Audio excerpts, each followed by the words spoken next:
ပြင်မဲ့လေစုပ်ပြတ်လို့လေဟုတ်ပါရဲ့ဟုတ်ပါအရင်ကောင်းလေဒီဆိုင်မှာ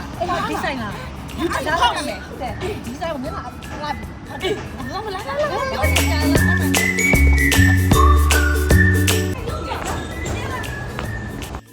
အနေတို့အခုဆိုလို့ရှင်ဒါလှိုင်းသားရ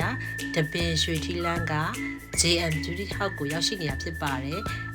ဒီနေ့ကဟန်နီတို့တငယ်ချင်းလေးပေါ့နော်ဒီ JM Beauty House ကနေပြီးတော့ဒါမျက်နှာနဲ့စပင်ကိုပေါ့နော်ဒါအလှပရေးရာတွေကို sponsor ပေးထားတာဖြစ်တဲ့ဒီဇိုင်းကြီးကိုရောက်လာတာဖြစ်ပါတယ်အဲ့တော့ဒီဇိုင်းကိုအခုအလှမပြင်ခင်ကိုတစ်ချက်လိုက်ကြည့်မယ်ရှင်ဆိုင်ရဲ့အပြင်အစင်တွေကအရန်မိုက်တယ်နော်လောကရှယ်ပဲဆိုင်ရလဲ3ထပ်တောင်နော်3ထပ်ပါဒါလေးကတော့ဒါဒုတိယထပ်မှာပေါ့နော်ရှယ်ရမ်းမိုက်တယ်ရှင်စက်တရလည်းစုံနေတာပဲဒါတတိယရက်ရောက်သွားပြီရှင်တတိယရက်ကလည်းလုံးဝတော့ခင်းကျင်းထားရရှယ်ပဲအဲ့တော့လူအများကြီးလာပြီးတော့အလှပြင်လို့ရတယ်စိုက်ကြီးကလည်းအကျဉ်းကဲအဲ့တငယ်ချင်းတွေအခုပေါ့နော်ဒါအလှပြင်ဆရာမလေးနဲ့ပေါ့နော်ဒါဘာတွေလုပ်မလဲဆိုတော့တိုင်ပင်နေကြတာပါ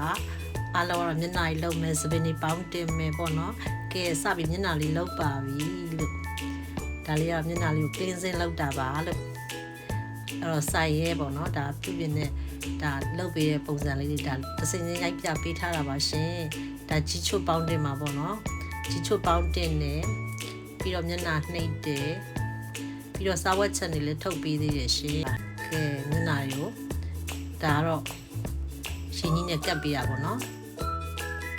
မျက်နှာတော့လေတိတိတတ်တာကိုလုံးဝကြည်ရှင်းတော့ဟောက်ကိုလည်းကြည့်နေပါရှင် JM Beauty House တည်တည်လိုက်တယ်မှာရမ်းစပါတယ်မြဲတဲ့နေပါလိမ့်လိမ့်မမအိမ်တဲပဲစားရင်နဲ့ဆိုင်အားလုံးမှထစိတ်ထဲလေခေါ်ရအိုင်လက်ဝဲကျွေးမတစ်ချိန်တည်းနဲ့အစားများပြီးပိုက်ခောက်ထွက်ရင်နည်းနည်းလေးတော့လိမ့်ဆွဲမယ်လောက်ကိုင်းတီတကြနဲ့